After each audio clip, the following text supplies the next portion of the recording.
for PSU selection, the districts are divided into urban and rural, and in urban census enumeration blocks are considered and in rural villages are considered. So let us understand how these PSUs, primary sampling units, final primary sampling units are selected. So the final primary sampling units are selected on the basis of probability proportional to size systematic sampling.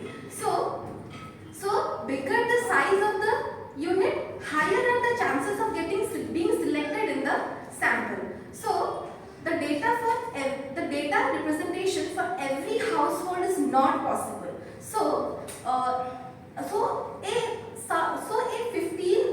Some example of 15% of households are taken into consideration for implementation. So for example, if in a district a PSU is considered and has 300 households, and further it is divided into 3 more groups, each containing 100 households. Randomly we will select any 2 of the groups and we will take out 22 households from each of the 2 groups. Then moving on to the next slides.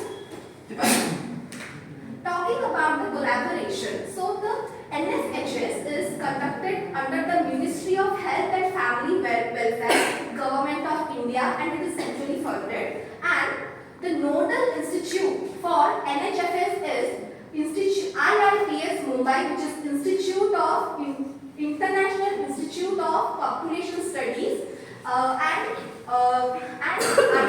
so ICF USA, which is based in US based and is based in Virginia, has a joint collaboration with IIPS Mumbai for demographic and health surveys, and ICMR NARI, which is National AIDS Research Institute Pune, provides clinical assistance for the survey. Please move on to the next slide.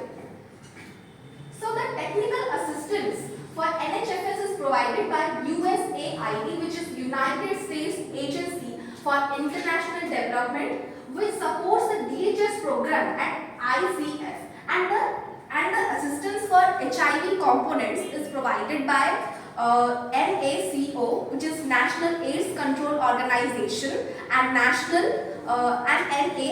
which is National AIDS Research Institute. Now I would like to invite Ankita for explaining the sampling question.